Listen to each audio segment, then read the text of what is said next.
guys, good morning all of you. Welcome to this channel Biology Teaching Center. Educator doctor Akhileshwar Kumar. आज का मुख्य class branches of zoology है। Zoology मुख्य रूप से लाइफ साइंस और बायोलॉजी का एक पार्ट होता है। Biology including 3 main branches. First, botany, a study of plants. Theophrastus, father of botany. Second, zoology, a study of animals. Father of zoology, Aristotle or Aristo. Third branch is microbiology, a study of microorganism. Father of microbiology, Antonie van Leeuwenhoek. अब zoology के जो मुख्य branches हैं वो इस तरह से हैं।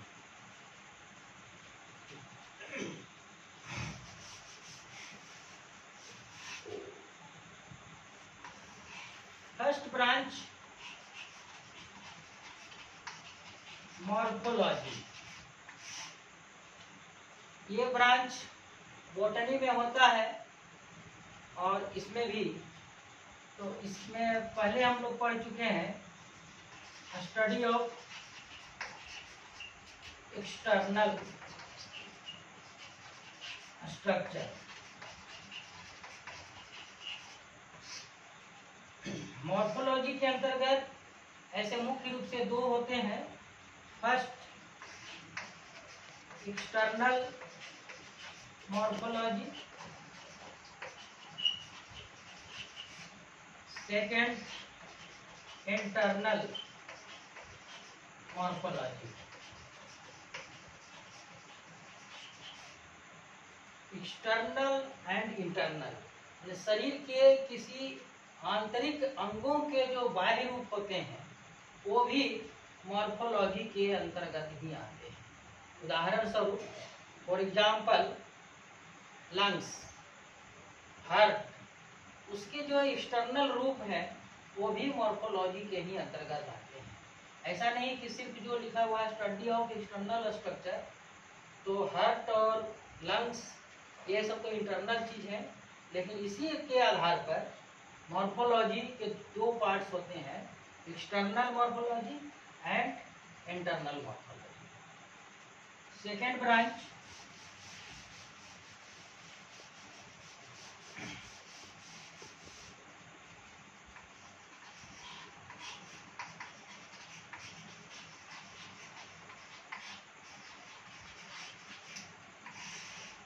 एंथ्रोपोलॉजी, इसे मानव विज्ञान भी कहते हैं।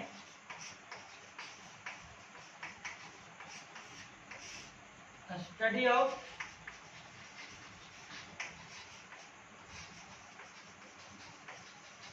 Human races.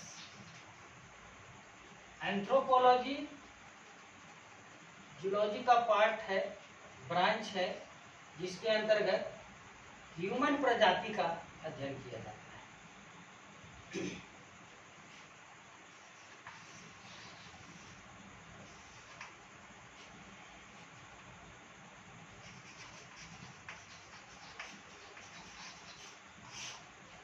Next, ethnology, study of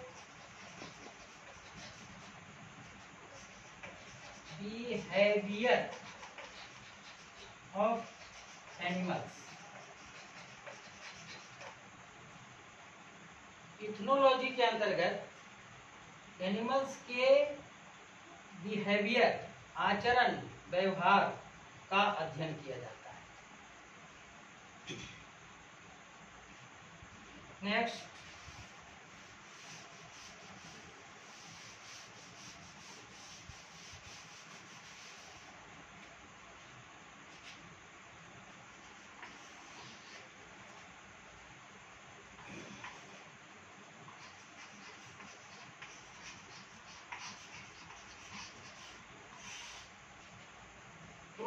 प्रोटोजूलॉजी।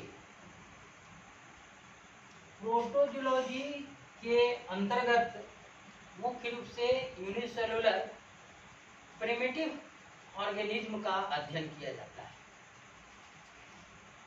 Study of unicellular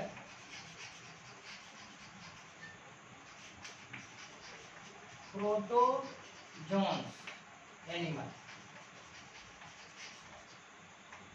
इसके अंतर्गत यूनिसेलुलर प्रोटोजोआ वर्ग के जंतुओं का अध्ययन किया जाता है।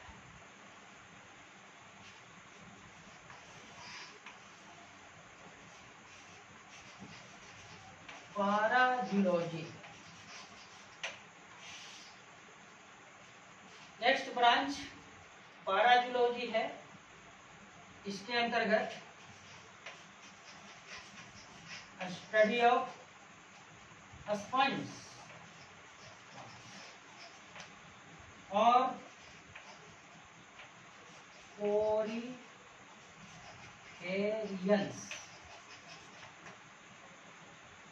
पोरीफेरा और ये एक फाइलम है एनिमल किंगडम के अंतर्गत, जिसके अंतर्गत स्पंज आते हैं और इसके अध्ययन करने वाले विज्ञान को पाराजूलॉजी कहा जाता है।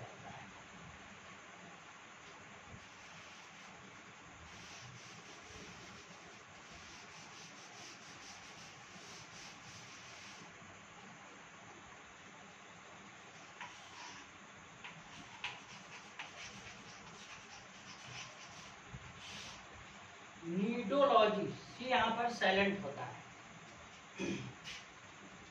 ये भी एक जूलॉजी का एक फाइलम है जिसे सिलेंट्रेट बोलते हैं, या सिलेंट्रेट एनिमल्स इसके अंतर्गत जो आते हैं। इसके अध्ययन करने वाले विज्ञान को नीडोलॉजी कहते हैं। तो इसके इस तरह से हम लिख सकते हैं, स्टडी ऑफ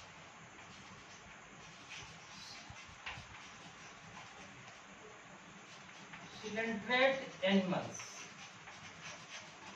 सिलेंट्रेटा वर्ग के अंतर्गत जो एनिमल्स होते हैं, हाइड्रा है इसमें मुख्य रूप से, और एलिया है, और भी बहुत सारे एनिमल्स हैं जो बाद में हम लोग देखेंगे। लेकिन इसके अंतर्गत सिलेंट्रेट एनिमल्स का अध्ययन किया जाता है।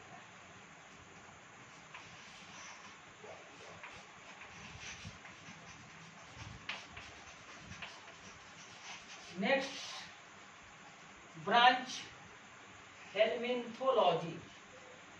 इसके अंतर्गत हेलमिन्थ वॉर्म्स का अध्ययन किया जाता है। हेलमिन्थो, study of helminth warm.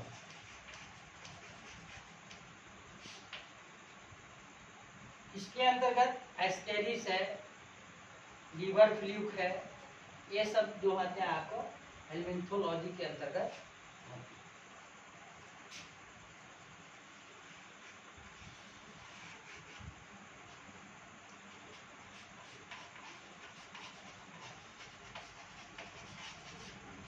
Next branch arthrology. Arthrology, arthro शब्द, आर्थ्रो का मतलब ज्वाइंट, और ज्वाइंट का यहाँ पर अर्थ ज्वाइंट लेग से होता है, जो आर्थ्रोपोड्स एनिमल्स होते हैं। आर्थ्रो मतलब ज्वाइंट और पोड्स का मतलब फीट होता है। उसी के आर्थ्रोपोड एनिमल्स अध्ययन करने वाले इस विज्ञान को आर्थ्रोलॉजी कहते हैं। Study of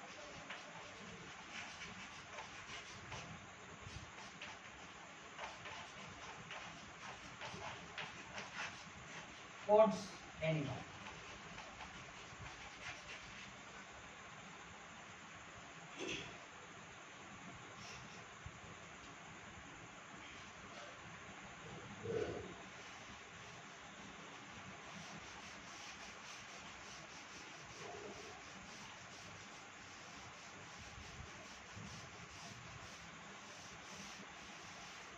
next branch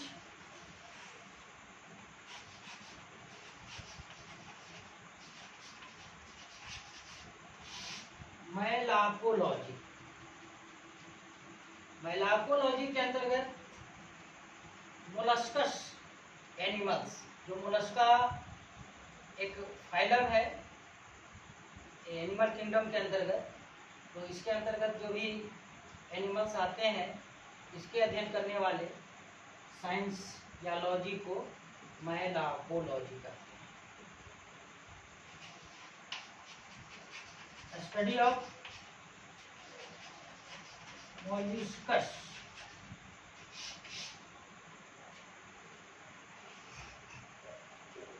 next branch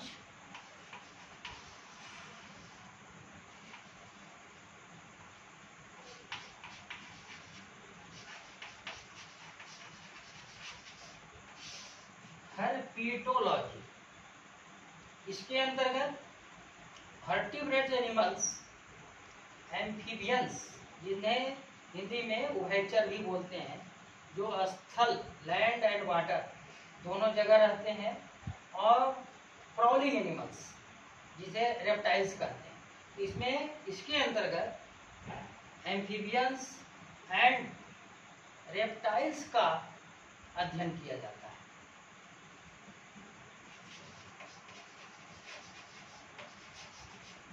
study of amphibians and reptiles.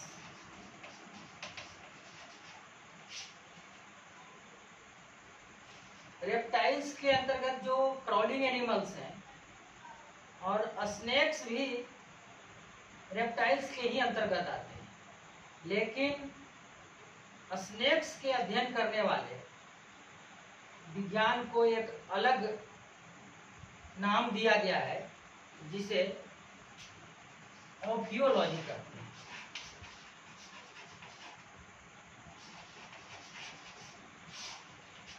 Study of snakes.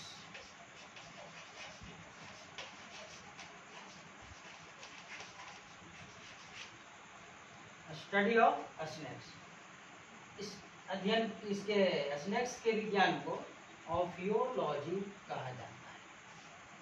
Next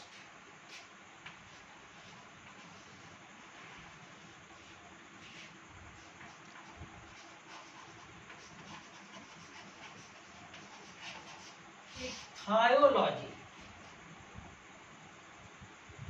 study of fishes.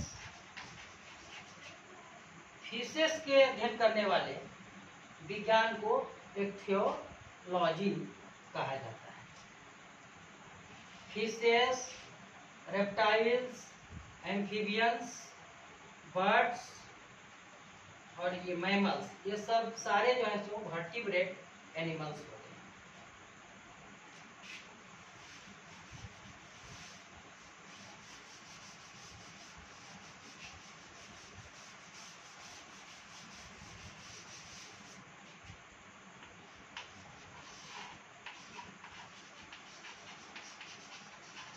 Ornithology.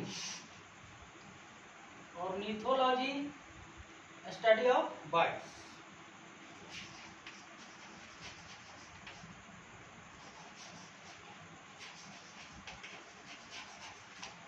Study of birds, पक्षियों के अध्ययन करने वाले विज्ञान को ऑर्निथोलॉजी कहा। इसी से संबंधित एक और विज्ञान है ऑर्निथोलॉजी से ही, जिसे नीडोलॉजी। नीडोलॉजी study of birds nest.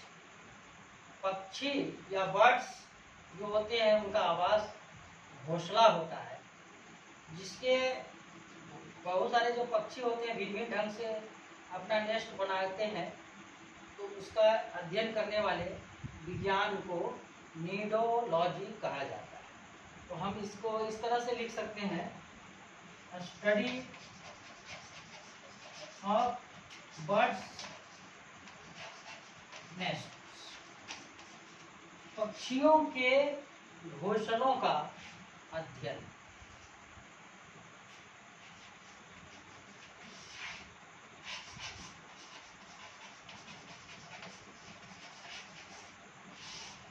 Mammalogy, स्तनधारी वर्ग। इसमें जो मैमल्स होते हैं, मैमल्स सबसे एडवांस्ड विकसित वर्टिब्रेट एनिमल होता है, कशेरुकी एनिमल्स। वर्टिब्रेट इनवर्टिब्रेट क्या होता है, इसकी चर्चा हम आगे के क्लास में करेंगे। तो ये सब सारे जितने थे, फिशेस, एम्फीबियंस, रेप्टाइल्स, बर्ड्स और मैमल्स, ये सब यहीं से जो है तो वर्टिब्रेट एनिमल्स शुरू होता है और मैमल्स तक आकर के वह समाप्त होता है। तो इसके अंतर्गत मैमोलॉजी के अंतर्गत स्टडी ऑफ मैमल्स।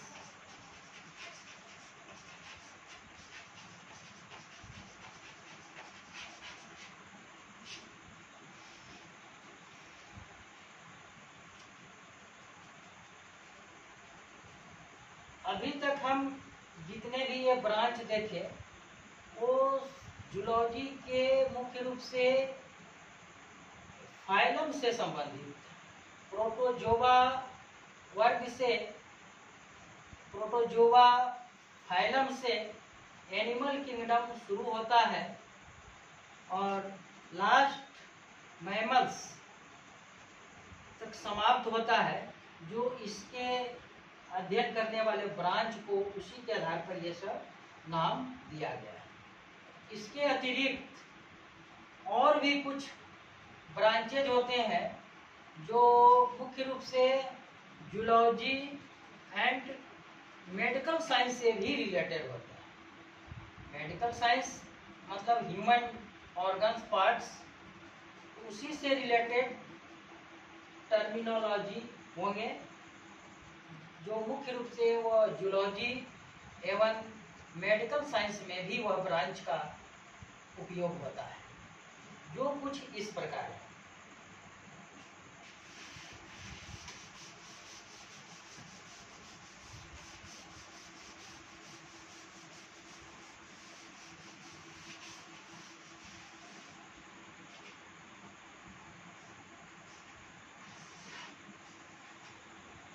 यहाँ पर हम लिख सकते हैं कि ब्रांचेज ऑफ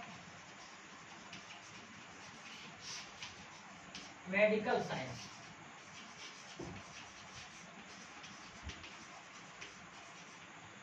नंबरिंग लगातार होगा।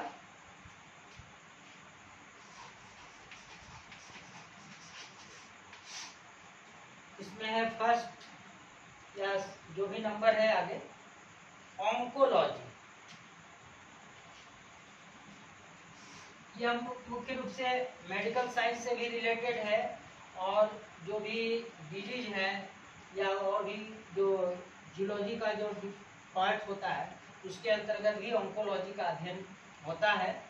ह्यूमन बींग्स में ऑन्कोजीन्स होते हैं जो मुख्य रूप से कैंसर के लिए रिस्पॉन्सिबल होता है और इस तरह से अध्ययन करने वाले को, ये विज्ञान को ऑन्कोलॉजी कहते हैं। Study of cancer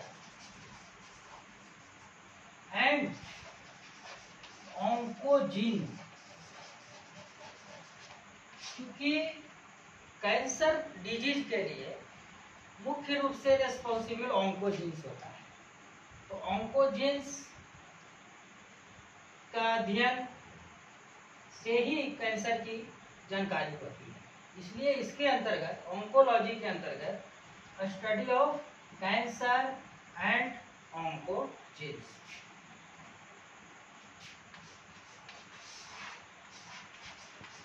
osteology. Osteology के अंतर्गत बोन्स का अध्ययन होता है। Study of bones. बोन हमारे शरीर का एक स्केलेटन सिस्टम का एक मुख्य रूप से भाग होता है, जो इसके अलग साइंस होता है जिसे ऑस्टियोलॉजी कहा जाता है। ऐसे स्केलेटन सिस्टम के अंतर्गत कंकाल तंत्र के अंतर्गत बोन एंड कार्टिलेज आते हैं। बोन्स हार्ड होते हैं, कार्टिलेज उससे थोड़ा सॉफ्ट होता है। तो दोनों दो चीज है और दोनों को अलग अलग अध्ययन करने के अलग अलग लॉजी और ये साइंस होता है। Chondrology, study of cartilage.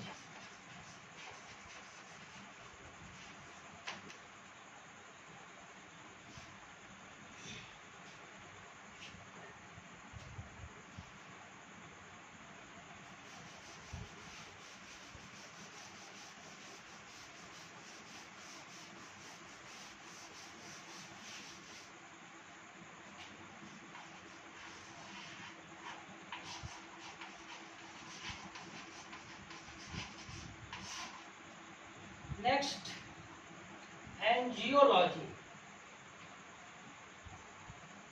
Angiology के अंतर्गत वैस्कुलर टिश्यू या वैस्कुलर सिस्टम्स का अध्ययन होता है।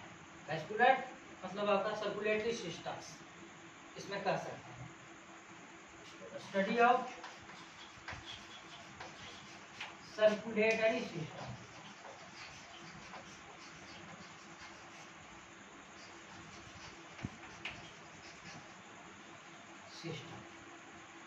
सर्कुलेटरी सिस्टम के अंतर्गत हार्ट भी आता है। इसके अध्ययन करने वाले विज्ञान को cardiology, study of heart.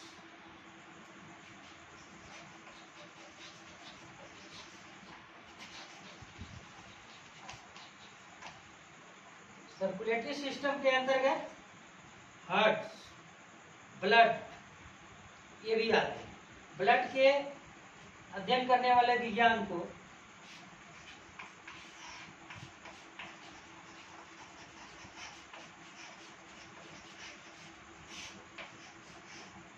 Haematology, study of blood.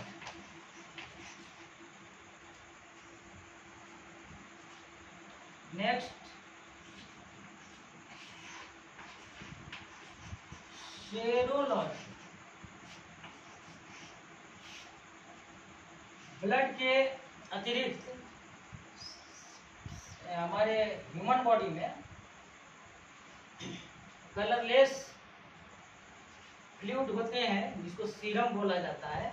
इसके अध्ययन करने वाले विज्ञान को serology, study of serum.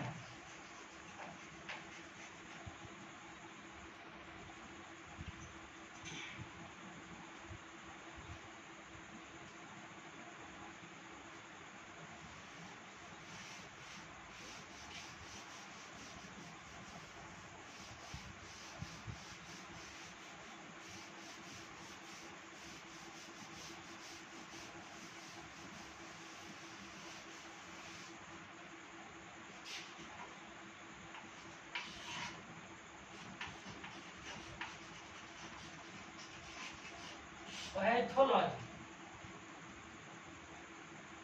Pathology medical science का एक बहुत बड़ा ये ब्रांच होता है जिसके अंतर्गत लैब में कुछ जो है पैथोजेंस का जांच की जाती है, टेस्ट की जाती है।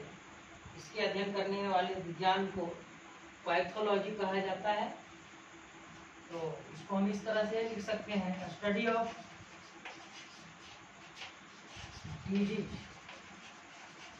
डिजीज के अध्ययन करने वाले तो pathology, disease and their pathogen, pathogens, pathogens जो रोग उत्पन्न करते हैं उसे पैथोजेन कहा जाता है।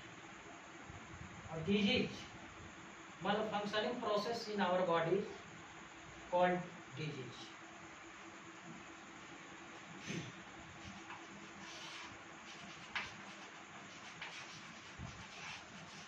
Etiology, डिजीज होने के कारण, किस कारण से, किस फैक्टर से होता है, इसके अध्ययन करने वाले को ईटियोलॉजी कहा जाता है।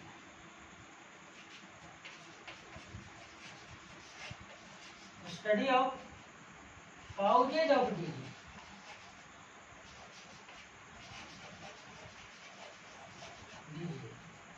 किस कारण से रोग हो रहा है, इसके अध्ययन करने वाले ईटियोलॉजी कहा जाता है।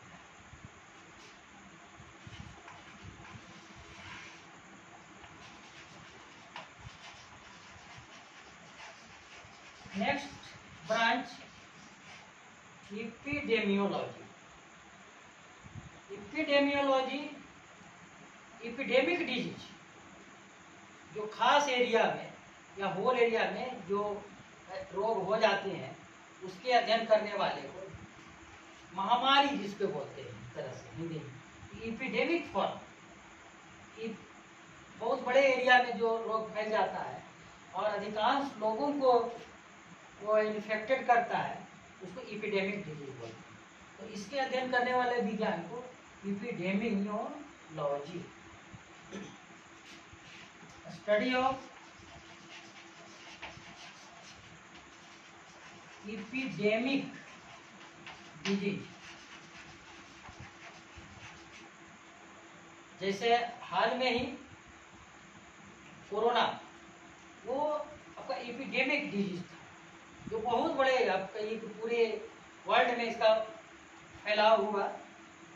तो इस तरह के डिजीज को एपिडेमियोलॉजी कहा जाता है।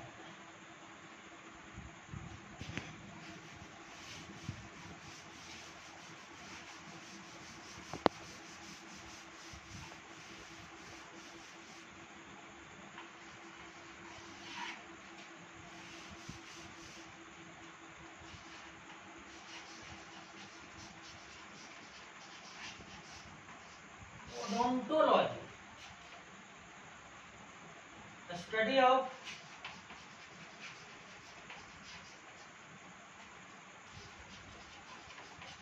teeth and gums।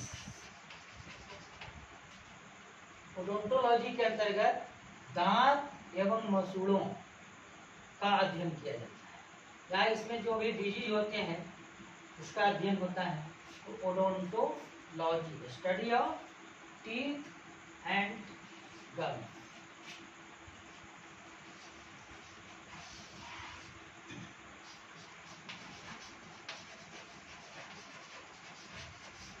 Next nephrology,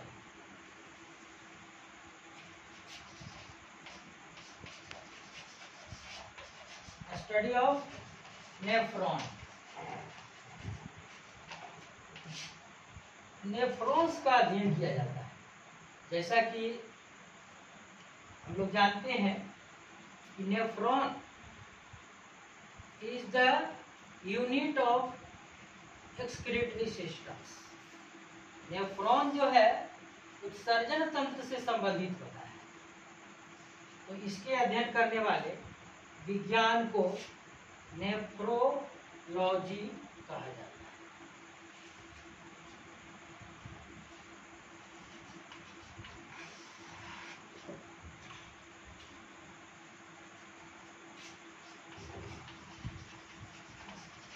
next branch neurology,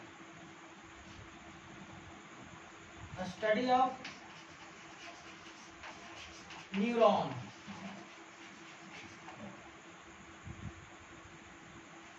neuron जो हमारे शरीर का सबसे बड़ा सेल है, कोशिका है, और इसके अध्ययन करने वाले विज्ञान को neurology. Neuron is the unit of nervous system. Nervous system के अध्ययन करने वाले विज्ञान को न्यूरोलॉजी, और यही इसे कंसर्निंग साइंटिस्ट को न्यूरोलॉजिस्ट कहा जाता है।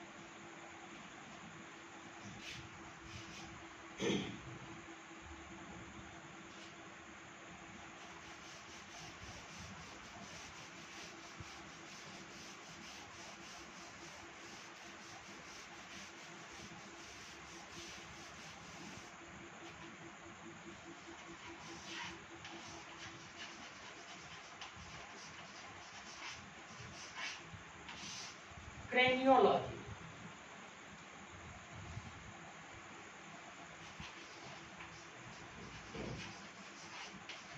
Study of skull, study of skull. Skull का मतलब खोपड़ी, जिसमें ब्रेन आपका स्थित होता है। तो इस तरह के अध्ययन करने वाले विज्ञान को craniology, study of skull. Skull जो ब्रेन होता है एक प्रोटेक्टिव बोन से कवर्ड होता है, जिसको स्कल बोलते हैं, खोपड़ी बोलते हैं। इसके अध्ययन करने वाले को क्रेनियोलॉजी कहा जाता है।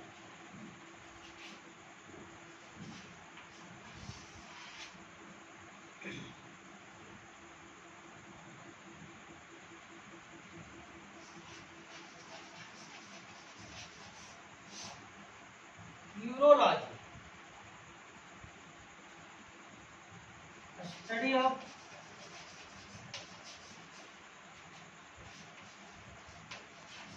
किडनी। किडनी उत्सर्जी या एक्सक्रीटरी सिस्टम का ही एक भाग होता है। तो इसके अध्ययन करने वाले, खासकर इसके मल फंक्शनिंग और इस तरह से जो संबंध है उसको अध्ययन करने वाले विज्ञान को यूरोलॉजी का है। तो इस तरह से बहुत सारे ये जूलॉजी और ये मेडिकल साइंस से संबंधित ब्रांचेज हैं। इसके अतिरिक्त और भी कुछ ब्रांचेज होते हैं जो जूलॉजी के अंतर्गत ही आते हैं, जैसे पैरासाइटोलॉजी, पैरासाइटोलॉजी, पैरासाइट्स, परजीवी जिसको बोलते हैं, इसके अध्ययन करने वाले विज्ञान को पैरासाइटोलॉजी का, स्टडी ऑफ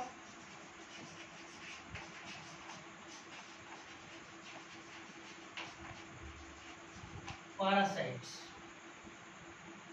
पैरासाइट्स, पैरासाइट क्या है तो इसका और आगे मोनोजेनिक, डाइजेनिक, एक्सोपैरासाइट, इंडोपैरासाइट सबका टाइप होता है, जो सब बाद में चर्चा होगी।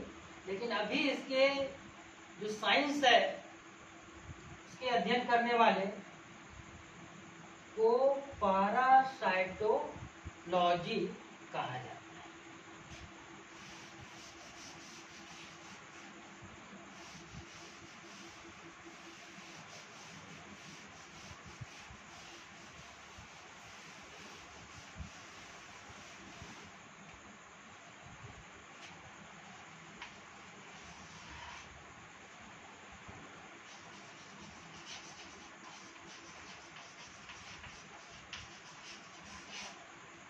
एंडोक्राइनोलॉजी, एंडोक्राइनोलॉजी एंडोक्राइन सिस्टम होता है, जिसे अंतःस्रावी ग्रंथि हिंदी में बोलते हैं, डक्टलेस ग्लैंड भी कहते हैं। यह एक विशेष तरह के केमिकल सेक्रेट करते हैं जिसे हार्मोन्स कहा जाता है। तो हार्मोन्स ह्यूमन या खास करके एनिमल्स में जो ये सेक्रेट किए जाते हैं, जो डक्टलेस होते हैं, इसके अध्ययन करने वाले विज्ञान को एंडोक्राइनोलॉजी अर्थात इस एंडोक्राइन सिस्टम्स का अध्ययन किया जाता है। Study of endocrine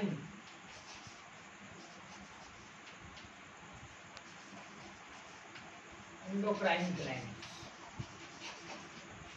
endocrine glands 9th class में भी पढ़ चुके होंगे। अंतःस्रावी ग्रंथि जैसे पिट्यूटरी ग्लैंड है, थायराइड ग्लैंड्स हैं, एड्रिनल ग्लैंड्स होते हैं, और भी बहुत सारे ग्लैंड्स हैं। तो ये सब का अध्ययन जो है एंडोक्राइनोलॉजी के अंतर्गत किया जाता है।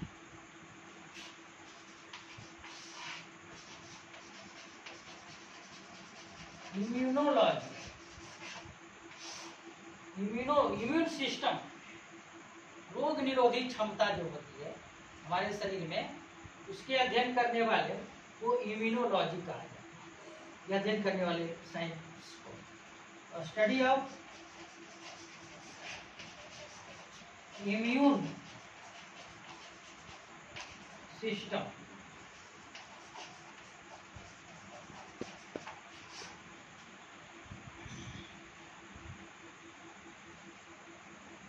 ये सब का ये ब्रांचेज हुआ। इसके साथ ही साथ अप्लाइड ब्रांचेज होते हैं। अप्लाइड ब्रांच जो एस्पेक्ट्स ऑफ साइंस हम पिछले क्लास में पढ़ा चुके हैं, फंडामेंटल साइंस और अप्लाइड साइंस होता है। अप्लाइड साइंस में बतलाए थे कि वो डायरेक्ट ह्यूमन बेनिफिट फिटेड होता है, मानव उसे डायरेक्ट लाभान्वित होते हैं। उस तरह के जो ब्रांच होते हैं उसको अप्लाइड ब्रांच या अप्लाइड साइंस कहा जाता है। बॉटनी में हम लोग देख चुके थे, जैसे एग्रीकल्चर था, हॉर्टिकल्चर था। तो यहाँ पर कल्चर शब्द, कल्चर का मतलब ही होता है ग्रो, उगाना, पैदा करना।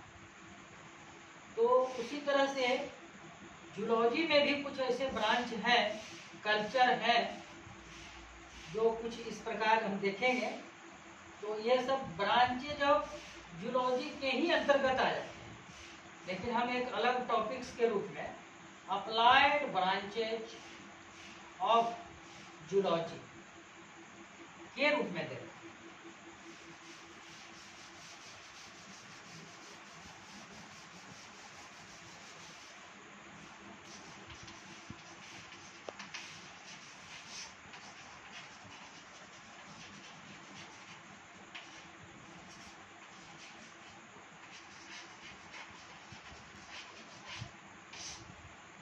Applied branches of zoology.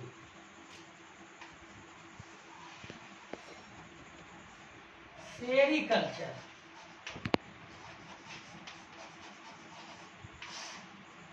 Sericulture रेशम के कीड़ा के पालन को सेरीकल्चर कहा जाता है, जिससे कपड़े बनाए जाते हैं और भी बहुत सारे चीज हैं, गारमेंट्स बनाए जाते हैं।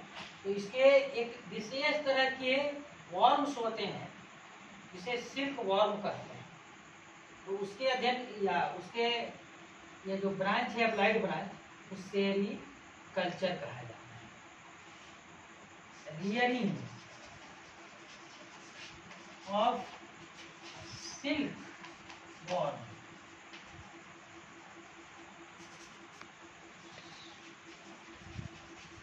सिल्क वर्म्स का पालन, जिस तरह से मछली पालन है, मुर्गी पालन है, वो कल्चर ही कहलाता है। उसी तरह से यहाँ पर सिल्क वर्म का पालन को सेरीकल्चर कहा जाता है। एपीकल्चर, एपीकल्चर इसमें भी उसी तरह से रियरिंग मैंने पालना होता है, उगाना होता है। रियरिंग ऑफ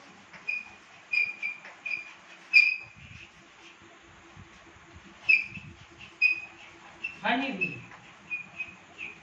जिसे हनी प्राप्त होता है, और एक विशेष तरह के इंसेक्ट्स के द्वारा इसका उत्पादन होता है, जिसे हनी बी या मधुमक्खी कहा जाता है।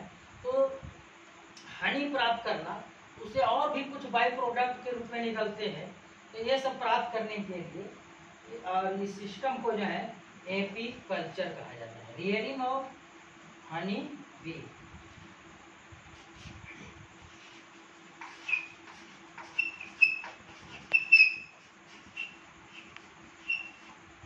Fleshy culture, rearing of lac insect, लाह के कीड़े। लाह भी एक मटेरियल होता है जो सीलिंग वगैरह में काम किया जाता है। तो वो लाह महिलाओं के लिए एक लहठी या पहनने के लिए होता है, और लाह का ही बना होता है जिसे लहठी के नाम से जाना जाता है। तो ये जो लाह है वो एक विशेष तरह की इंसेक्ट्स हैं, और जितने भी इंसेक्ट्स होते हैं वो आर्थ्रोपोड्स एनिमल्स होते हैं।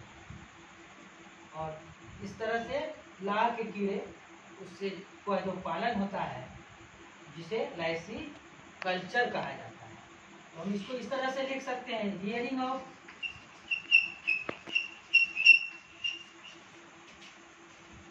लैक इंसेक्ट्स,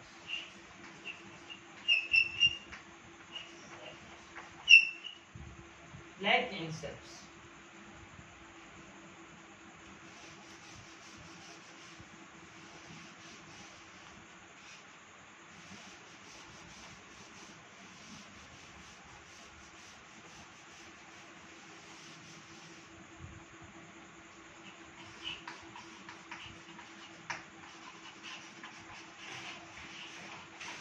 फिशी कल्चर, इसके हिंदी में मत्स्य पालन, मछली पालन खास करके बोलते हैं।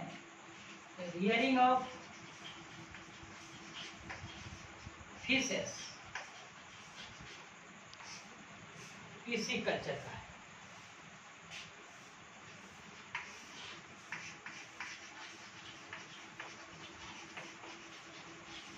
एक्वा कल्चर, एक्वेटिक, एक्वेटिक मतलब जलीय, जल में रहने वाले जो जंतु होते हैं उसको एक्वेटिक बोलते हैं।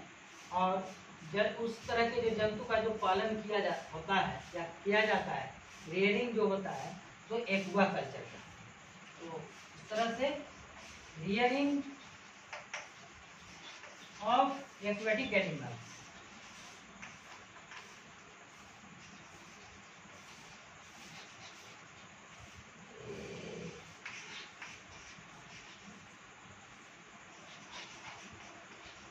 पोल्ट्री,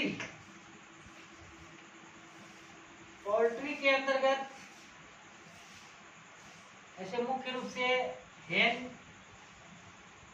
का रियरिंग किया जाता है, लेकिन और भी अन्य पक्षी जो होते हैं जो आपका कमर्शियल पर्पसेस से इसका पालन किया जाता है, वो पोल्ट्री के अंतर्गत आते हैं। Rearing of hen, duck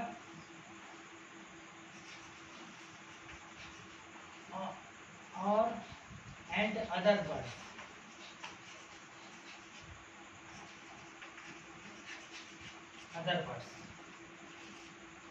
hen, ducks and other birds। तो पोल्ट्री